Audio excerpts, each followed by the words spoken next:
ဇလန်လေးရဲ့အစမှာတော့စာတာဆိုတယောက်ဂျင်းလူသားတယောက်ကိုပြိုင်ပွဲကိုသူရောက်မလာရတဲ့အကြောင်းရင်းကိုပုံဆက်ပြီးတော့ပြောပြနေခဲ့ပါတယ်။တကယ်တော့စာတာဆိုကဘိုးဖြူကိုလက်နေခဲ့တာပါ။ဘာလို့လဲဆိုတော့သူကဘိုးဖြူရဲ့မျက်လုံးထဲမှာရက်ဆက်တဲ့အရိပ်ရောင်တွေကိုတွေးလိုက်ရလို့ပါ။အဲဒီနောက်စာတာဆိုကဂျင်းလူသားတို့ကိုတတိပေးပြီးတော့အဝေးကြီးကိုထွက်သွားခဲ့ပါတယ်။တစ်ဖက်မှာတော့ Raspberry ကစာတာဆိုရဲ့စကားကိုလက်ခံခဲ့ပါတယ်။သူကအစီအစဉ်တိုင်းဆက်သွားဖို့ပြောနေခဲ့ပါတယ်။အဲဒီချိန်ဘိုးဖြူကသူတို့ရဲ့အခန်းထဲကိုရောက်နေခဲ့ပါတယ်။ပြီးတော့ပြိုင်ပွဲကိုမှန်မှန်ကန်ကန်လုပ်ဖို့တတိပေးခဲ့ပါတယ်။ဒါကိုကြားတော့ဂျင်းလူသားတို့ကလည်းဘိုးဖြူရဲ့စကားကိုလက်ခံခဲ့ပါတယ်။နောက်ရက်တွေမှာတော့ဘိုးဖြူနဲ့ဂွန်းတို့ကသူတို့ရဲ့နက်ကိုလေ့ကျင့်နေခဲ့ကြပါတယ်။အဲဒီနောက်သူတို့ရဲ့ပြိုင်ပွဲတွေကိုရောက်လာခဲ့ပါတယ်။ဝင်းကတော့ဂွန်းကဂျင်းလူသားနဲ့တစ်ခါတိုက်ခိုက်ထားပြီးမို့အထွေထူးမမာတော့ဘူးလို့ပြောနေခဲ့ပါတယ်။ဂွန်းကတော့ဝင်းကိုသူက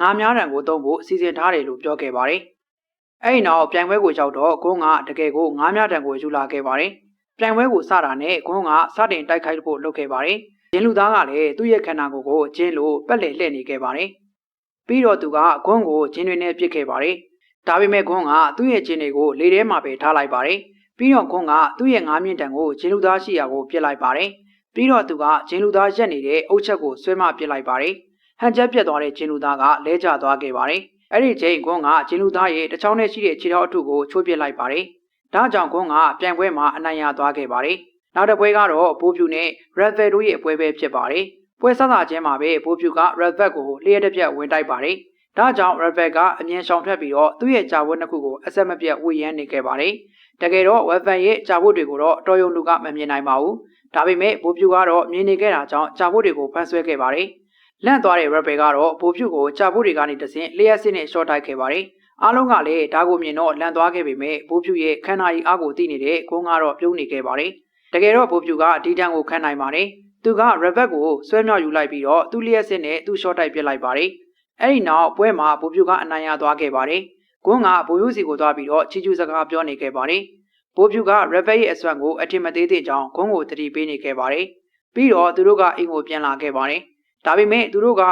နောက်ကနေရက်ကြည့်နေတဲ့ဖိုးတန်းကိုတော့မမြင်ခဲ့ပါဘူး။နောက်ရက်မှာတော့သူတို့ရဲ့ပြိုင်ပွဲရက်တွေကရောက်လာခဲ့ပါတယ်။ဘိုးဖြူရဲ့ပြိုင်ဘက်ကတော့ပွဲကိုရောက်မလာခဲ့ပါဘူး။ဒါကြောင့်ပွဲကိုဘိုးဖြူကအနိုင်ရသွားခဲ့ပါတယ်။နောက်တစ်ပွဲကတော့ဂွန်းရဲ့အလဲဖြစ်ပါတယ်။ဂွန်းက Raven နဲ့တိုက်ခိုက်ရမှာဖြစ်ပါတယ်။ဒီတစ်ခါမှာတော့ Raven ကသူ့ရဲ့ကြာဖို့တွေကိုအသစ်ပြင်ထားခဲ့ပါတယ်။ပွဲစားတာနဲ့သူကကြာဖို့တွေကိုအဆက်မပြတ်ဝေယမ်းနေခဲ့ပါတယ်။ဂွန်းကတော့ဒါကိုကြည့်ပြီးလေ့ကျင့်ကန်တောင်လုပ်နေခဲ့ပါသေးတယ်။အဲဒီနောက်သူကအုပ်ပြားတစ်ချက်ကိုမယူခဲ့ပြီးတော့ Raven ကိုလှမ်းပစ်ခဲ့ပါတယ်။ဒါကိုမြင်တော့ Raven ကတစ်ဖက်ကိုရှောင်ထွက်ခဲ့ပါတယ်။ဂွန်းကသူ့ရဲ့ရှေ့ကိုချက်ချင်းပဲရောက်လာပြီးတော့သူ့ရဲ့လက်တွေကိုဖမ်းဆွဲထားခဲ့ပါတယ်။တကယ်တော့ဂွန်းရဲ့ရွေချက်ကကြာပုတ်တွေကိုရက်ပစ်လိုက်ဖို့ပါ